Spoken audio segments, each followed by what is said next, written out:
All right, everybody. This is going to be chapter 42, part 2, and this is going to be the video for gas exchange. So in the last video, we talked about the anatomy of your circulatory system. And remember, we talked about arteries, arterioles, capillaries, and veins.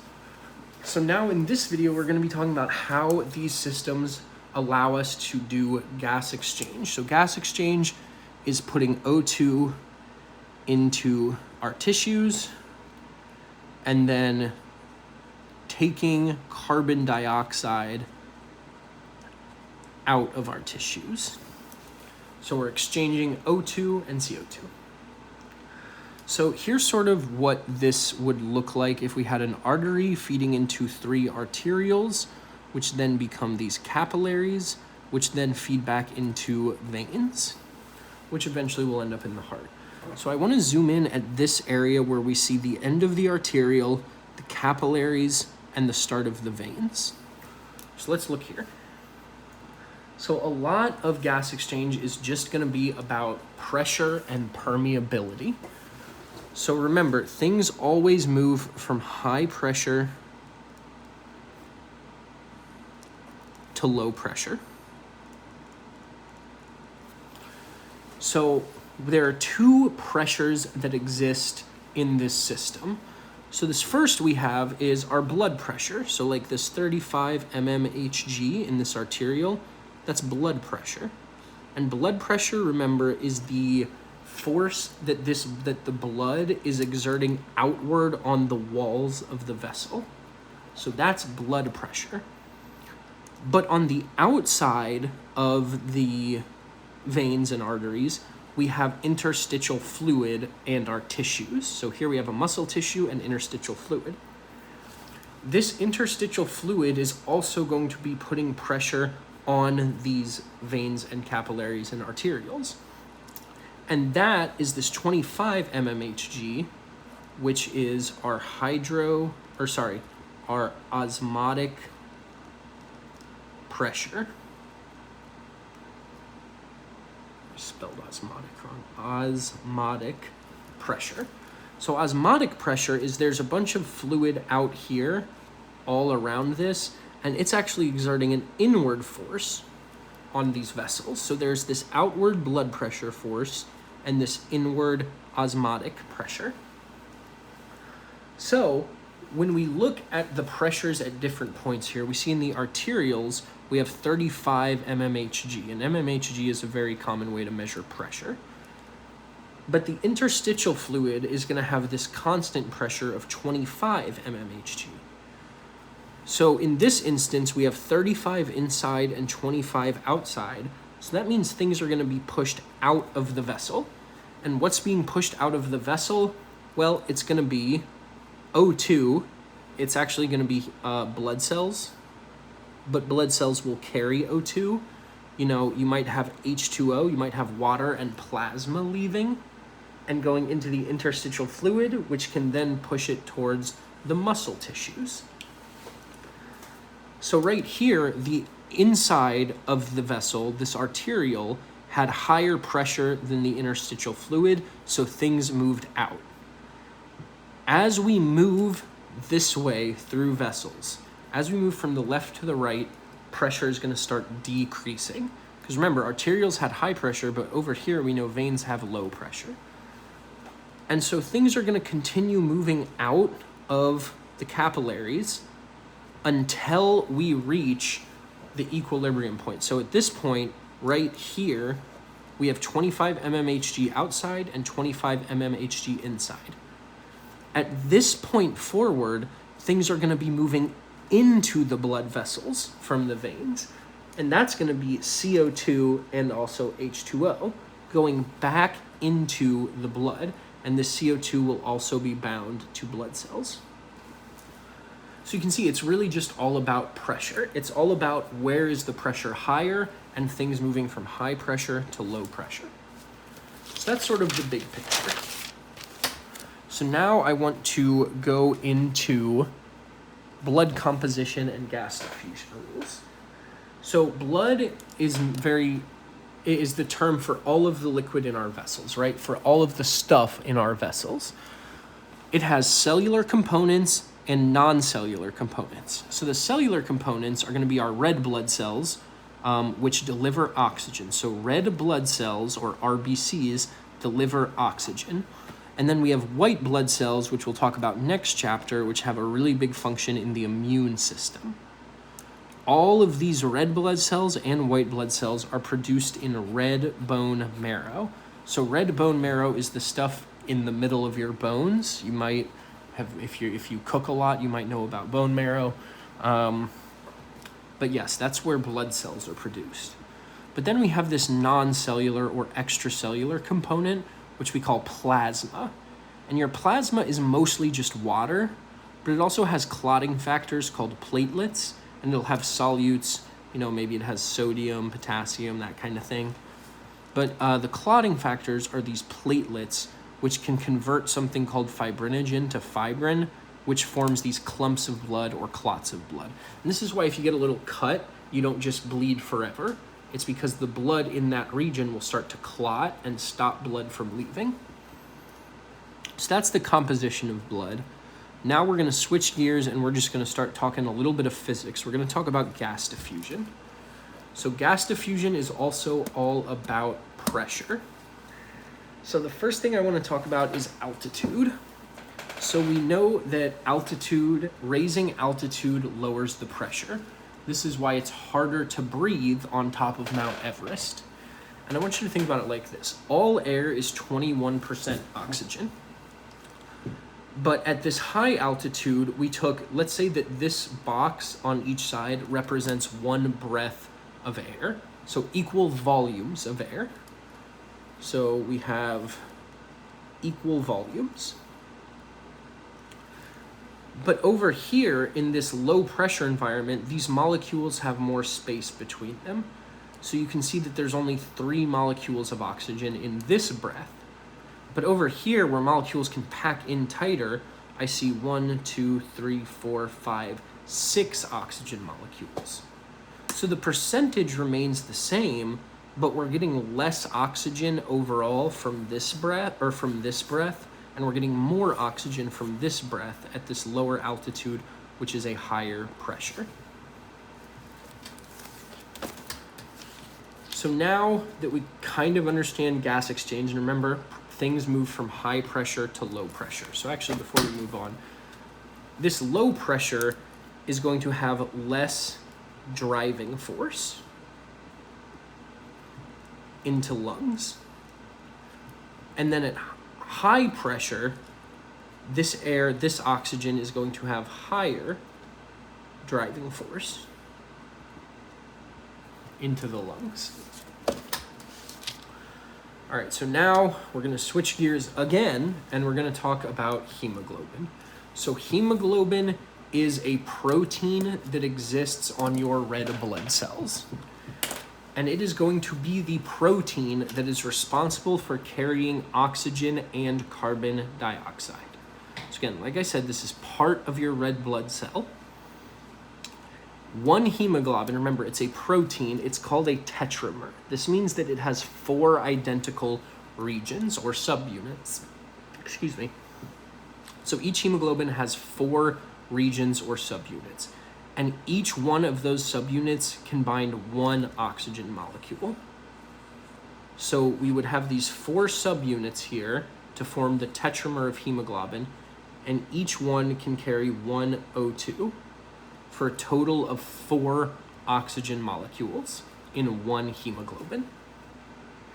So hemoglobin sort of has to decide, air quotes, whether it is going to hold on to its oxygen or bind more oxygen, or if it's going to not bind oxygen and release oxygen. So you can imagine we want this hemoglobin to bind to oxygen and hold on to its oxygen at the lungs, because that's where we're breathing in. But we want to encourage the hemoglobin to let its oxygen go and not bind oxygen at our muscle tissues, for example, wherever the blood is delivering oxygen, because we want that oxygen to go from the hemoglobin to the tissue. So the way that we do this, the way we measure how bad hemoglobin wants to hold on to its oxygen molecules is called its oxygen affinity. So affinity means how tightly the hemoglobin is holding on to or binding oxygen. If it has high affinity at one point, that means it's holding its oxygen very tight. It doesn't want to let go of the oxygen, and it wants to bind more oxygen. But if it's at a low oxygen affinity, it sort of loosens its grip, and then it can kind of wiggle out and lose its oxygen, so it won't bind oxygen. So let's talk about what raises and what lowers oxygen affinity. So let's say that we want our hemoglobin to bind more oxygen. So this would be like at the lungs, preferably. So things that make it easy to bind oxygen would be low carbon dioxide. And this is because CO2 inhibits oxygen binding to the hemoglobin. So if we don't see much carbon dioxide, then there's more room for the oxygen. The other thing that we can do to encourage the hemoglobin to bind oxygen is giving it a high pH environment. So high pH, which is also basic or alkaline, would increase O2 affinity. So at high pHs, it wants to bind more oxygen. And this makes sense because where do we have highest pH? I haven't said it yet, but this is going to be in arteries. So in arteries, which carry oxygenated blood, let's write that down. So in arteries which carry oxygenated blood, as we remember hopefully from this diagram, this means that in those arteries, the hemoglobin is holding on to the oxygen, which is what we want to happen. We want oxygenated blood in our arteries.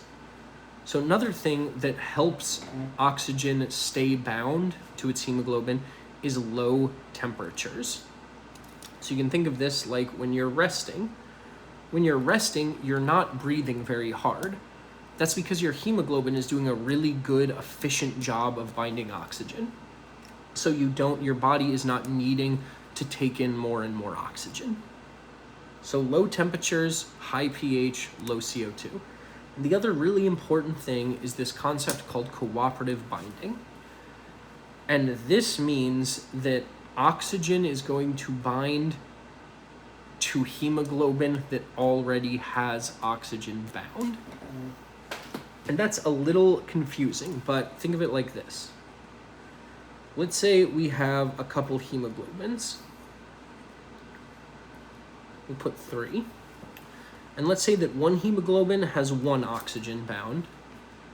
This hemoglobin has 4 oxygens bound. And then this hemoglobin right here has 3 oxygens bound. If I give one more oxygen sort of the choice of where to go, it's going to choose this one that has 3 oxygens bound. And that's because this, since it already has oxygen bound, has a higher oxygen affinity than this one with only 1. So it's not going to go there. And this one is full. This already has 4 of its 4 oxygens, so it can't go there. So it's going to go here because of this cooperative binding. And this happens, you just have to think of it as oxygen binding can sort of stabilize the whole hemoglobin protein, which makes it easier to bind. So the more oxygen that's present, the higher the oxygen affinity. And this is also great because where do we have high concentrations of oxygen? In our lungs and in our arteries, which is exactly where we want to bind more oxygen. So now let's talk about when we want to release the oxygen. So we want to release the oxygen into the tissues, right? So one way to lower the oxygen affinity of hemoglobin is to have high CO2. And this is going to be called a Bohr shift, which we're going to go into on the next page. But if there's high CO2, this means that it's going to want to, the hemoglobin will want to release oxygen. And this is good because we want to release oxygen into tissues. And where is there a lot of CO2 being produced? tissues.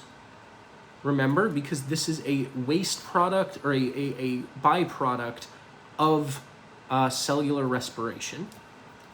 So let's say we have a muscle that is undergoing cellular respiration. It's going to be putting out CO2.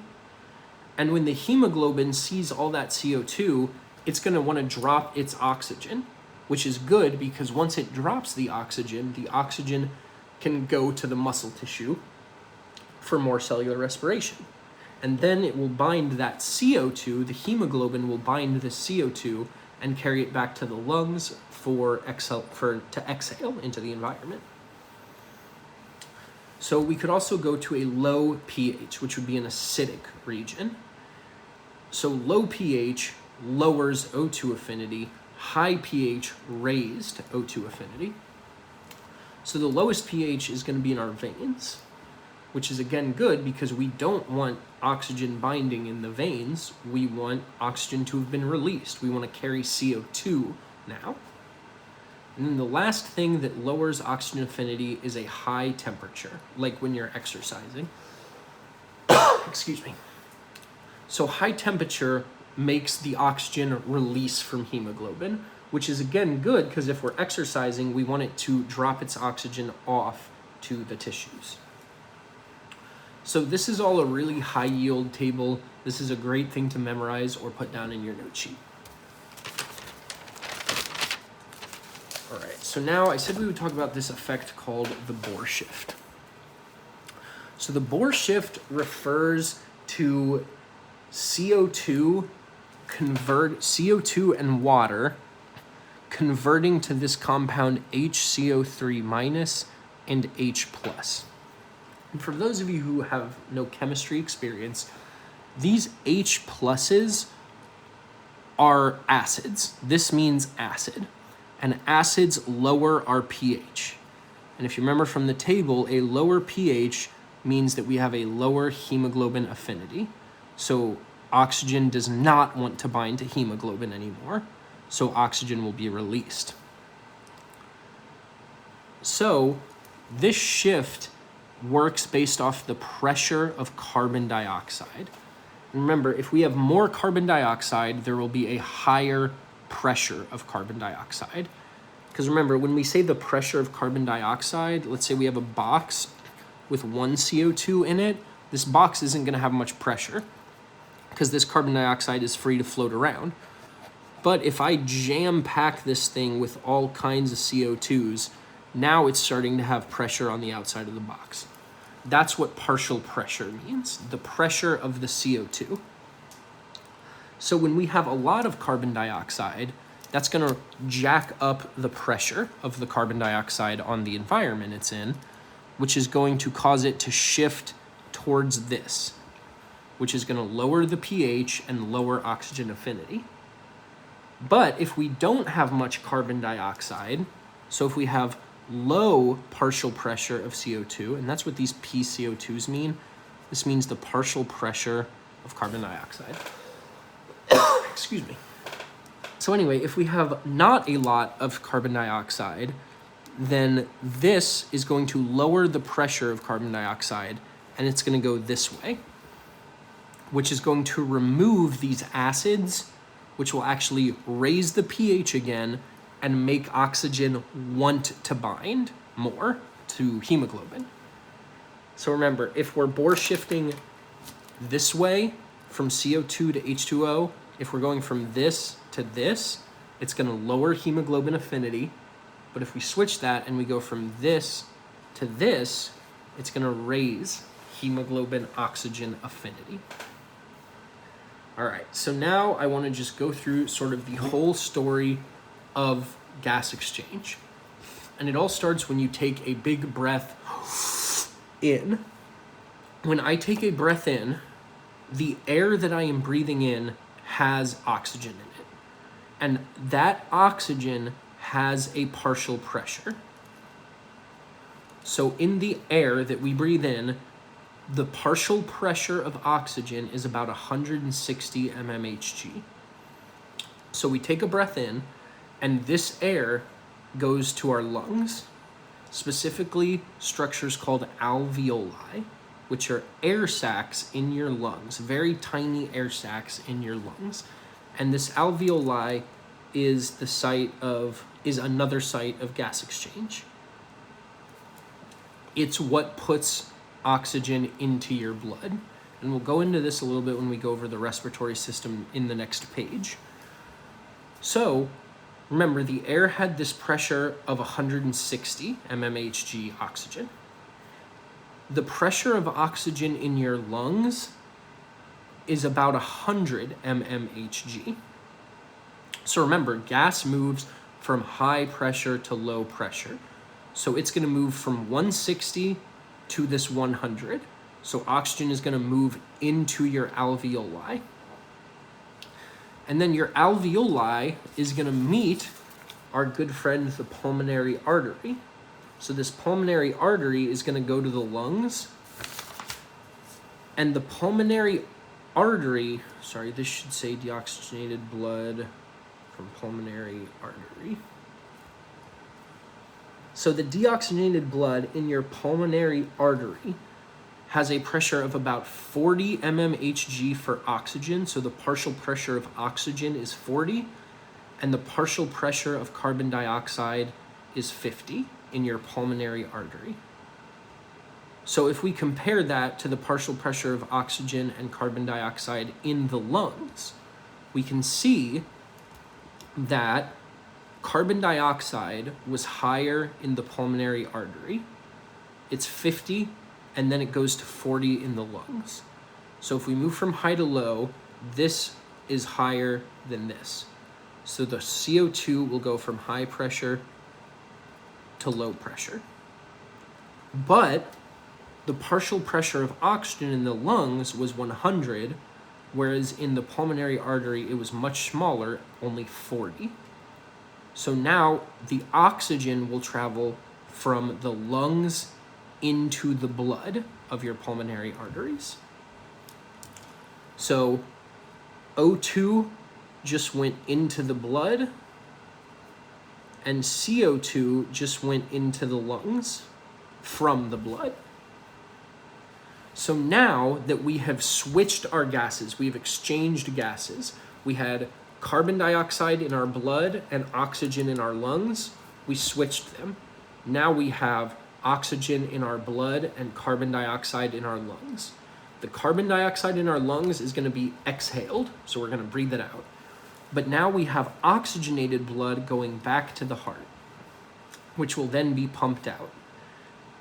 And so then now our oxygenated blood is going to have a partial pressure of oxygen of about 100 and a partial pressure of carbon dioxide of about 40.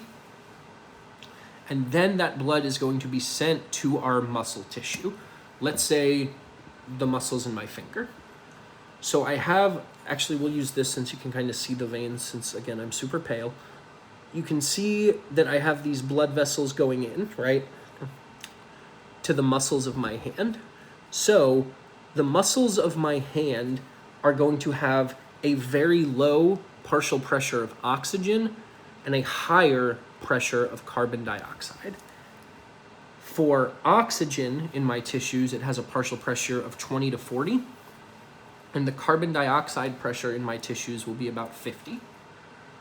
So if we compare that to this oxygenated blood, oxygen in our blood is 100, oxygen pressure in our active tissue is 20 or 40. So oxygen is going to go into the tissue. So our oxygen just went from the blood to the tissue. And then if we look at carbon dioxide, we have 40 in our oxygenated blood, so a partial pressure for carbon dioxide of 40. And then in the active tissue, we have a partial pressure of carbon dioxide of 50. So CO2 will go back into the blood from the tissue because that's the byproduct of cellular respiration. So once again, we have exchanged gases. We had high oxygen in our blood and high carbon dioxide in our tissues. And then we flipped it. So then the CO2 is now in our blood and the oxygen is now in our tissues. And then that is just deoxygenated blood, which is just going to go back to the lungs, and this cycle will just continue. So it's all about partial pressure. All right, last thing for chapter 42 is just a quick overview of the respiratory anatomy. I'm going to breeze through this. This is really important, though. So you have two parts of the respiratory system. You have your conducting zone, which is going to move air into and out of lungs. And then you have your respiratory zone, which is where the gas exchange happens. So we start with air in the environment, and then we're going to inhale that air by contracting a muscle called our diaphragm. So our diaphragm is going to contract when we breathe in, and that air is going to go through our nasal cavity. That's what that noise is. It's going to go through our pharynx, through our larynx, which you may know as the voice box.